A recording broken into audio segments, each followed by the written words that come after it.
Bismillahirrahmanirrahim. Assalamu alaikum. Today we are going to discuss about glycolysis, different steps in the glycolysis and the glucose transporters. बात करेंगे glycolysis की तो हमें पता है कि सारे टिश्यूज को एटीपी की जरूरत तो होती ही होती है। तो सारे टिश्यूज के अंदर जो ग्लूकोज होगी वो एटीपी के अंदर टूटेगी, ठीक है, एटीपी के अंदर जाएगी। कैसे कि जब ग्लाइकोलिसिस का प्रोसीजर होता है तो वो ग्लूकोज एटीपी में कन्वर्ट होती है। वो प्रोसीजर, वो सारे स्टेप्स मैं आपको नेक्स्ट बताती हूँ। तो जितनी भी ग्लूकोज, चाहे वो डाइट से आ रही हो, चाहे वो कार्बोहाइड्रेट मेटाबॉलिज्म के थ्रू प्रोड्यूस हो रही हो, वो सारी की सारी ग्लूकोज जो है वो अल्टीमेटली एटीपी में कन्वर्ट हो रही होगी। इसलिए हम कहते हैं कि जो ग्लाइकोलिसिस है वो हब है कार्बोहाइड्रेट मेटाबॉलिज्म का, क्योंकि सारी की सारी ग्लूकोज जो है वो ग्लूकोज मेन कार्ब है ना, तो सारी ग्लूकोज ग्लाइकोलिसिस के प्रोसीजर के थ्रू एटीपी में कन्वर्ट हो जाएगी। अब जो इसका एंड प्रोडक्ट होता है ग्लाइकोलिसिस का, ग्लूकोज के थ्रू जो है वो सारे प्रोसीजर, यानी ग्लूकोज एंटर होगा, उसके ऊपर जो है वो मेटाबॉलिज्म के सारे रिएक्शंस होंगे और फिर वो एंड प्रोडक्ट जो बनाएगा ग्लाइकोलिसिस के बाद वो होता है पायरुवेट। पायरुवेट जो है वो बाद में एसिटाइल को ए में कन्वर्ट हो जाता है, जो कि फ्यूल है, टीसीए साइकिल का मेन फ्यूल कह लें। वो एरोबिक ग्लाइकोलिसिस के थ्रू एसिटाइल को ए में कन्वर्ट होगा, जिसके लिए ऑक्सीजन की जरूरत जो है वो होगी। जबकि पायरुवेट लैक्टेट में कन्वर्ट होगा, ठीक है, एनारोबिक ग्लाइकोलिसिस के थ्रू, जिसके अंदर जो है वो ऑक्सीजन जो है नहीं चाहिए होती, क्योंकि हमें पता है कि वो सेल्स इनके अंदर ऑक्सीजन नहीं होगी, जैसे कि आरबीसीज, क्योंकि इनके अंदर माइटोकॉन्ड्रिया नहीं होता, आई के सेल्स, इसके अलावा दूसरे हाइपोक्सिक सेल्स इनके पास ऑक्सीजन नहीं होती। तो एनारोबिक ग्लाइकोलिसिस के थ्रू पायरुवेट को लैक्टेट में कन्वर्ट करेंगे और एटीपी जो है वो जनरेट करेंगे। अब ग्लूकोज ट्रांसपोर्ट कैसे होती है सेल्स के अंदर, तो 2 ट्रांसपोर्ट सिस्टम्स होते हैं मेनली। एक होता है sodium and ATP independent transport system और एक होता है sodium and ATP dependent co transport system. तो 2 ट्रांसपोर्ट सिस्टम हमारे पास आगे। सबसे पहले बात करेंगे sodium and ATP independent transport system की। तो sodium and ATP independent transport system name से ही जाहिर कर रहा है कि एटीपी के ऊपर डिपेंड नहीं करता। It means that this system required no energy for the transport of glucose from the extracellular space into the cytosol. ये एक पैसिव सिस्टम है, ठीक है। पैसिव सिस्टम का मतलब क्या होगा कि इसमें एनर्जी नहीं चाहिए होती हमें। इसके अलावा इसके अंदर एक फैमिली है 14 ग्लूट ट्रांसपोर्टर की, जिसके अंदर आएगा ग्लूट 1 से लेकर ग्लूट 14 तक, ठीक है। अब ग्लूट 1 से लेकर ग्लूट 14 तक जो ट्रांसपोर्टर्स होते हैं ये इस सिस्टम में आते हैं और ये मोनोमेरिक प्रोटीन्स होते हैं और 2 कन्फर्मेशनल स्टेट्स में एग्जिस्ट कर रहे होते हैं। 2 कन्फर्मेशनल स्टेट्स में एग्जिस्ट करने का मतलब क्या है कि अगर ये एक ग्लूट ट्रांसपोर्टर है तो ग्लूकोज एक्स्ट्रा सेलुलर स्पेस से बाइंड करेगा इसके साथ और ये क्या करेगा कि अपनी कन्फर्मेशनल स्टेट को चेंज करेगा और ये स्टेट 2 में आ जाएगा। स्टेट 1 में ये इस तरह था, ठीक है, और स्टेट 2 में जब ये आएगा तो ये ग्लूकोज जो इसने बाइंड किया था एक्स्ट्रा सेलुलर स्पेस से उसको साइटोसोल के अंदर ट्रांसफर कर देगा। तो ये हमें पता चल गया कि 2 जो है वो कन्फर्मेशनल स्टेट्स में एग्जिस्ट कर रहा है। इसके अलावा ये यूनिपोर्टर्स होते हैं। It means that they can bind with only 1 glucose molecule at a time, ठीक है। इसके अलावा इस यूनिपोर्टर्स मतलब एक ही मॉलिक्यूल को एट अ टाइम ये ट्रांसफर करेंगे और नो एनर्जी जो है वो, इसका मतलब ये हुआ कि फैसिलिटेटेड डिफिजन के थ्रू जब ट्रांसपोर्ट होगी, तो फैसिलिटेटेड डिफिजन के थ्रू जब ट्रांसपोर्ट होगी तो वो डाउन द कंसंट्रेशन ग्रेडियंट होगी, यानी कि वो हायर कंसंट्रेशन से लोअर कंसंट्रेशन की तरफ जब जाएंगे तो उसके लिए तो हमें एनर्जी की जरूरत ही नहीं है। अगर वो अगेंस्ट द कंसंट्रेशन ग्रेडियंट होती तब हमें एनर्जी चाहिए थी। अब हम बात करेंगे टिश्यू स्पेसिफिसिटी की। तो इसका मतलब ये है कि हर ग्लूट का मॉलिक्यूल ये नहीं है कि वो हर टिश्यू के अंदर जो है वो अपना फंक्शन प्ले करना शुरू कर दे। हर ग्लूट का मॉलिक्यूल कुछ होंगे जो सारे टिश्यूज में प्रेजेंट होंगे, ठीक है। उसके अलावा ग्लूट 1, 3 और 4 के बारे में कहा जाता है कि वो सारे टिश्यूज से जो है वो ग्लूकोज का बेसल अपटेक करते हैं, बट हम स्पेसिफिसिटी के बारे में बात करेंगे अभी, ठीक है। तो ग्लूट 1 का मॉलिक्यूल जो होता है वो सारे टिश्यूज के अंदर प्रेजेंट होता है, लेकिन जो ग्लूट 4 है, ये ग्लूट 4 जो होता है वो मसल्स में और एडिपोज टिश्यूज के अंदर मेनली प्रेजेंट होता है, और जो ग्लूट 3 है वो भी सारे टिश्यूज के अंदर प्रेजेंट होता है। ग्लूट 2 जो होता है वो किडनीज और पेनक्रियाटिक बीटा सेल्स के अंदर प्रेजेंट होता है और ये इनके अंदर ऐसे ग्लूकोज ट्रांसपोर्ट करता है कि अगर ग्लूकोज का जो कंसंट्रेशन है वो बीटा सेल्स के अंदर ज्यादा है फॉर एग्जांपल, तो ये क्या करेगा कि इसको ग्लूकोज को बाहर निकाल देगा, और अगर इन पेनक्रियाटिक बीटा सेल्स या किडनी के सेल्स के अंदर ग्लूकोज की कंसंट्रेशन कम है तो ये बाहर से ग्लूकोज इन सेल्स के पास ट्रांसफर करेगा। और जो ग्लूट 5 है वो स्मॉल इंटेस्टाइनल टेस्टिस में प्रेजेंट होता है और ये ग्लूकोज की ट्रांसपोर्ट नहीं करता, ये फ्रुक्टोज की ट्रांसपोर्ट करता है, ठीक है। ये चीज आपने याद रखनी है कि ये फ्रुक्टोज की ट्रांसपोर्ट के लिए रिक्वायर्ड होता है। तो ये जो है वो सारा था, मैंने आपको ग्लूकोज की ट्रांसपोर्ट बता दी sodium and ATP independent transport system के थ्रू। अब हम बात करेंगे sodium and ATP dependent co transport of glucose. अब नेम से ही ये इंडिकेट कर रहा है कि को ट्रांसपोर्ट हो रही है, यानी सोडियम और ग्लूकोज को ट्रांसपोर्ट करें एक दूसरे के साथ। ये कहाँ पे प्रेजेंट होती है कि एपिथेलियल सेल जो होता है इंटेस्टाइन का, वहां पर रिनल ट्यूब्यूल्स में और कोराइड प्लेक्सस में। अब इसके लिए एनर्जी रिक्वायर्ड होती है। एनर्जी कहाँ से आती है कि हमें पता है कि सेल्स के ये जो एपिथेलियल सेल्स है इंटेस्टाइन के, रिनल ट्यूब्यूल्स हैं, उनकी जो बेसोलैटरल मेम्ब्रेन होती है वहां पर होता है सोडियम पोटेशियम एटीपेज पंप। ठीक है, सोडियम पोटेशियम एटीपेज पंप, ठीक है, वो क्या करता है कि सोडियम की कंसंट्रेशन को इंट्रासेलुलरली, यानी सेल के अंदर जो सोडियम की कंसंट्रेशन है उसको लो रखेगा और बाहर सोडियम की कंसंट्रेशन को ज्यादा रखेगा। अब ये जो सोडियम है ये जो है वो अगेंस्ट द कंसंट्रेशन ग्रेडियंट नहीं बल्कि down the concentration gradient travel करेगी, यानी इस हायर से लोअर की तरफ जाएगी। और जब ये इस तरह हाई कंसंट्रेशन से लोअर कंसंट्रेशन की तरफ जाएगी तो एनर्जी जनरेट होगी और वो एनर्जी जो है वो ग्लूकोज को अगेंस्ट द कंसंट्रेशन ग्रेडियंट, यानी कि वो ग्लूकोज को लोअर कंसंट्रेशन ग्रेडियंट से हायर कंसंट्रेशन ग्रेडियंट के पास जो है वो सेल के अंदर जो है वो ट्रांसफर करेगी। तो अभी हमने देख लिया कि कैसे जो है वो सेकेंडरी एक्टिव ट्रांसपोर्ट के थ्रू करंट अपटेक होता है सोडियम और ग्लूकोज का एक दूसरे के साथ। तो इसके लिए हमें जो ट्रांसपोर्टर चाहिए होते हैं वो सोडियम डिपेंडेंट ग्लूकोज ट्रांसपोर्ट होते हैं, ट्रांसपोर्टर्स होते हैं, और जिनको हम कहते हैं SGL2। ठीक है, सोडियम ग्लूकोज डिपेंडेंट ट्रांसपोर्टर्स, यानी सोडियम के ट्रांसपोर्ट ग्लूकोज के ऊपर डिपेंड कर रही है। अब नेक्स्ट जो है वो हम ग्लाइकोलिसिस की तरफ जाते हैं, उसके मेन स्टेप्स की तरफ जाते हैं, उसकी रेगुलेशन के स्टेप्स, उसकी कैसे सारा प्रोसीजर हो रहा होता है। तो उसकी तरफ अगर हम आए तो ग्लाइकोलिसिस की रिएक्शंस के अंदर दो स्टेजेस होती हैं ग्लाइकोलिसिस की रिएक्शंस की। एक होती है एनर्जी इन्वेस्टमेंट फेज, एक होती है energy generation phase. Energy investment phase जो है वो फर्स्ट 5 रिएक्शंस के अंदर होती है। ठीक है, फर्स्ट 5 रिएक्शंस में हमें पता है कि क्या होगा कि फर्स्ट जो 5 रिएक्शंस होते हैं उनके अंदर एनर्जी जो है वो इन्वेस्ट की जाएगी, एनर्जी दी जाएगी ताकि वो रिएक्शंस प्रोसीड करें। अब एनर्जी जनरेशन फेज जो है वो अगले 5 स्टेप्स में होगी। अगले 5 स्टेप्स में हमें एनर्जी मिलेगी। ठीक है, तो इसकी 2 स्टेजेस हो गई। पहले 5 स्टेप्स में एनर्जी हम दे के रिएक्शन को करवा रहे हैं और नेक्स्ट एनर्जी जनरेशन फेज के 5 स्टेप्स में एनर्जी जनरेट होगी और अल्टीमेटली हमें 2 ATP के मॉलिक्यूल इस ग्लाइकोलिसिस के प्रोसीजर से मिलेंगे।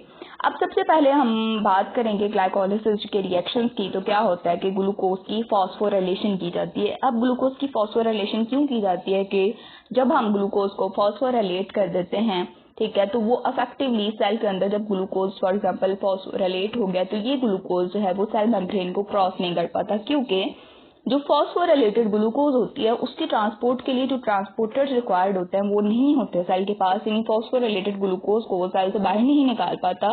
और इसके अलावा ये बहुत it's too polar to diffuse across the cell membrane, यानी बहुत ज्यादा पोलर होती है। नेगेटिव इसका इफेक्ट पता है, लिपिड मेम्ब्रेन को ये क्रॉस नहीं कर पाती सेल मेम्ब्रेन की।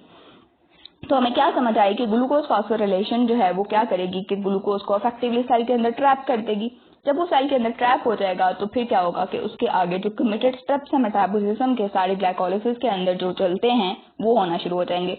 अगर ये ग्लूकोज बाहर सेल के चली जाए तो इसके ऊपर मेटाबॉलिज्म के ग्लाइकोलिसिस के डिफरेंट स्टेप्स नहीं हो पाएंगे। तो यहाँ तक बात होगी ग्लूकोज फॉस्फोराइलेशन की। अब देखते हैं ये कैसे होती है। अब ग्लूकोज की फॉस्फोराइलेशन में क्या होता है कि जो ग्लूकोज का मॉलिक्यूल आया है उसको हम क्या करेंगे, उसके साथ उसकी फॉस्फोराइलेशन कराएंगे। एक एटीपी का मॉलिक्यूल टूटेगा और वो एटीपी में कन्वर्ट होगा और जो फॉस्फेट यहाँ पर रिलीज होगा इस एटीपी के टूटने से वो इसके साथ अटैच हो जाएगा और ग्लूकोज 6 फॉस्फेट यानी इसकी 6 कार्बन के ऊपर वो फॉस्फेट का मॉलिक्यूल अटैच होगा। ठीक है, और जो एंजाइम उसको कैटालाइज कर रहे होते हैं वो होता है हेक्सोकाइनेज एंड ग्लूकोकाइनेज।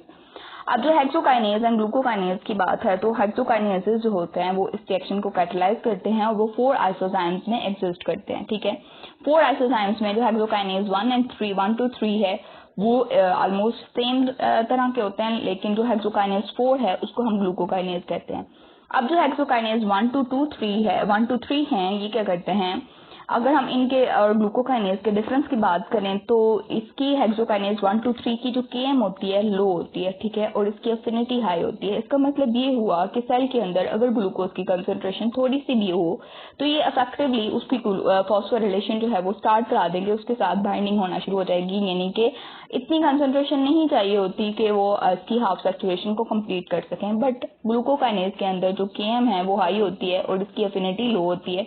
इसका मतलब होता है कि एक खास अमाउंट जो है वो इसकी ग्लूकोज की चाहिए, ठीक है, एक थ्रेशोल्ड चाहिए कि फिर जो है वो ग्लूकोकाइनेज जो है वो ग्लूकोज को बाइंड करना शुरू करेगा और उसकी फॉस्फोरिलेशन कराना शुरू करेगा, ठीक है। अब बात करें नेक्स्ट इसकी अफिनिटी की होगी बात, लो वी मैक्सिमम की बात करें अगर नेक्स्ट, तो इसकी वी मैक्सिमम लो होती है और इसकी वी मैक्सिमम हाई होती है। यानी कि ये जो है वो अगर हम बात करें हेक्सोकाइनेज 1 to 3 की, तो ये इनकी वी मैक्सिमम लो होगी। मतलब ये कि अगर ग्लूकोज की कंसंट्रेशन जो है वो एक खास हद तक ये उसको फॉस्फोरिलेटेड ग्लूकोज को अपने अंदर ट्रैप रखेंगे। अगर सेल की रिक्वायरमेंट से ज़्यादा वो ग्लूकोज मौजूद है सेल के अंदर तो उसको जो है वो ट्रैप नहीं करके रखेंगे। मतलब ये कि ग्लूकोज की अगर हम बात करें Km की, तो ग्लूकोज की कंसंट्रेशन थोड़ी सी भी होगी तो वो उसकी फॉस्फोरिलेशन स्टार्ट कर देंगे, बट इसकी कंसंट्रेशन अगर थोड़े से पॉइंट से ज़्यादा एक्सीड कर गई है, ठीक है, तो उसकी वी मैक्सिमम लो होने का मतलब ये है कि उसको फिर वो ट्रैप करके नहीं रखेगा, ठीक है, उसको वो मतलब कि उसको फिर सेल से रिमूव करना शुरू कर देगा। यानी कि ये जो लिखा हुआ है उन्होंने बुक के ऊपर भी हमें बताया कि these isozymes have low V maximum, मतलब ये कि they do not trap cellular phosphate in the form of phosphorylated glucose. यानी कि ये जो है वो phosphorylate more glucose than the cell can use, यानी सेल के यूज से ज्यादा जो है वो ग्लूकोज को फॉस्फोरिलेट जो है वो ये नहीं करता, ठीक है। अब ये बात हमें समझ आ गई कि ये सेल के यूज से ज्यादा ग्लूकोज को फॉस्फोरिलेट करके नहीं रखेगा। बट अगर हम हेक्सोकाइनेज या ग्लूकोकाइनेज के केस में देखें तो इसकी वी मैक्सिमम हाई होगी। इसका मतलब ये हुआ कि ये जो है वो अफेक्टिवली रिमूव करेगा ग्लूकोज को, उसको फॉस्फोरिलेट करवाएगा और क्या करेगा ये कि हाइपरग्लाइसेमिक इफेक्ट्स को फिर कंट्रोल करेगा। यानी कि ग्लूकोज की कंसंट्रेशन ज्यादा हो रही है तो उसको फॉस्फोरिलेट करके रिमूव कराता जा रहा है, आगे मेटाबॉलिज्म की तरफ जो है उसको भेजता जा रहा है। तो हमें समझ आ गई कि ग्लूकोज की कंसंट्रेशन एक हद तक बढ़ेगी तो ये बाइंड करेगा और जब ये बाइंड करेगा तो ये इसको इफेक्टिवली रिमूव करा देगा। तो ये इसकी हाई वी मैक्सिमम का मतलब है जो उन्होंने बताया हुआ है। अब नेक्स्ट इसका ग्लूकोकाइनेज के कुछ और फंक्शंस भी हैं कि ये ग्लूकोज सेंसर के तौर पर एक्ट करता है। यानी कि अगर हम पैनक्रियाटिक बीटा सेल्स में बात करें तो इंसुलिन सेक्रीशन को ये कैसे कंट्रोल करता है कि ग्लूकोकाइनेज जो है वो ग्लूकोज को सेंस करेगा और अगर ग्लूकोज का थ्रेशोल्ड ज्यादा एक्सीड कर गया, यानी कि ग्लूकोज बॉडी की रिक्वायरमेंट से ज्यादा होना शुरू हो गया, तो क्या होगा, इंसुलिन की सेक्रीशन स्टार्ट करवा देगा। इसी तरह जब जो हाइपोथैलेमस होता है उसके अंदर भी ये क्या करेगा कि ग्लूकोज सेंसर के तौर पर एक्ट करेगा और ग्लूकोज सेंसर के तौर पर जब ये एक्ट करेगा तो ये adrenergic response against the glucose उसको कंट्रोल करेगा और लीवर के अंदर जो है वो हाइपरग्लाइसेमिक इफेक्ट्स को कंट्रोल कर रहा होता है। तो हमें पता चल गया कि ग्लूकोकाइनेज जो है वो बहुत ज़्यादा इंपॉर्टेंट है, बहुत ज़्यादा इफेक्टिव है। अब जो हेक्सोकाइनेज होता है उसकी ब्रॉड स्पेसिफिसिटी होती है, यानी ये सिर्फ ग्लूकोज के साथ बाइंड नहीं कर रहा होता, ये दूसरे सबस्ट्रेट्स के साथ भी बाइंड कर जाता है। अब जो हम ये इस सारे स्टेप की बात करें, ये एक रेगुलेटरी स्टेप है, कमिटेड स्टेप है, इसकी हमें जो है वो रेगुलेशन करना पड़ती है। इसके अलावा तीन रेगुलेटरी इसको इंक्लूड करके तीन रेगुलेटरी स्टेप्स होते हैं। एक तो हमें समझ आ गई कि हेक्सोकाइनेज अगर कैटलाइज कर रहा है तो वो, या ग्लूकोकाइनेज कैटलाइज कर रहा है तो वो। तो अगर हम इसकी रेगुलेशन की बात करें तो ये इसका एक रेगुलेटरी स्टेप है। इसके अलावा फॉस्फोफ्रुक्टोकाइनेज 1 वाला एक रेगुलेटरी स्टेप है और इसके अलावा पायरुवेट काइनेज का, ये इसके रेगुलेटरी स्टेप्स हैं जो कि बहुत बहुत बहुत इंपॉर्टेंट है। इनके बारे में मैं आपको बताती हूँ। अभी हम इस ग्राफ की बात कर लें अगर, तो इस ग्राफ में उसने यही बताया हुआ है कि ग्लूकोज की कंसंट्रेशन और एक तरफ एंजाइम एक्टिविटी। तो हेक्सोकाइनेज की बात करें तो इसकी Km जो है वो लो है। अगर हम इसकी ग्लूकोकाइनेज की बात करें तो इसकी Km जो है वो हाई है और इसकी वी मैक्सिमम ग्लूकोकाइनेज की ज्यादा है और इसके अलावा इसकी जो है वो हेक्सोकाइनेज की वी मैक्सिमम थोड़ी लो है। अब हम इसकी रेगुलेशन की बात करें तो हेक्सोकाइनेज की रेगुलेशन जो होती है ना, अगर हम सिर्फ हेक्सोकाइनेज की बात करें तो इसकी रेगुलेशन जो है वो उसके प्रोडक्ट्स के थ्रू होती है। यानी कि अगर ग्लूकोज 6 फॉस्फेट का लेवल एक हद से ज्यादा हो गया तो ये क्या करेगा कि हेक्सोकाइनेज को फीडबैक मैकेनिज्म के थ्रू खुद ही इनहिबिट कर देगा, बट ग्लूकोकाइनेज की रेगुलेशन इससे डिफरेंट होती है। अब हम बात करेंगे ग्लूकोकाइनेज की रेगुलेशन की, तो मैंने यहाँ पर एक्सप्लेन करने की कोशिश की है। देखें कि ग्लूकोज आया, ठीक है, और ये ग्लूट ट्रांसपोर्टर GLUT2 ने इसको ट्रांसपोर्ट किया, अगर ये पैनक्रियाटिक बीटा सेल्स में आ रहा है, किडनी में आ रहा है, ये लीवर वगैरह में अगर हम आया ग्लूकोज तो इसको ट्रांसपोर्ट किया GLUT2 ने और वो अल्टीमेटली कन्वर्ट हुआ ग्लूकोकाइनेज की हेल्प से ग्लूकोज 6 फॉस्फेट में और फिर ग्लूकोज 6 फॉस्फेट फ्रुक्टोज 6 फॉस्फेट में कन्वर्ट होता है, ठीक है, फॉस्फोग्लूको आइसोमेरेज की प्रेजेंस में।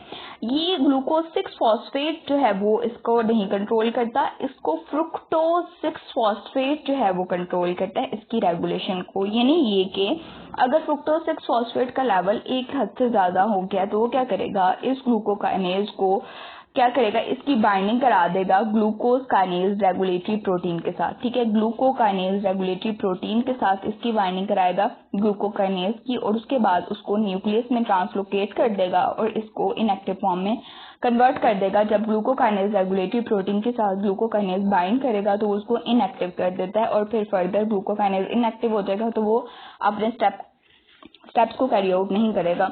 तो हमें समझ आ गई कि फ्रुक्टोज 6 फॉस्फेट इनडायरेक्टली ग्लूकोकाइनेज के जो एक्टिविटी है उसको कंट्रोल कर रहा है। अगर फ्रुक्टोज 6 फॉस्फेट का लेवल एक हद से ज्यादा हुआ, ठीक है, जितना रिक्वायर्ड है उससे ज्यादा हुआ, तो हमें समझ आ गई कि वो क्या करेगा, उसको ग्लूकोकाइनेज रेगुलेटरी प्रोटीन, ये ग्लूकोकाइनेज है, ये ग्लूकोकाइनेज रेगुलेटरी प्रोटीन के साथ जब बाइंड किया तो ये बाइंडिंग के बाद क्या हो गया, इनएक्टिव हो गया।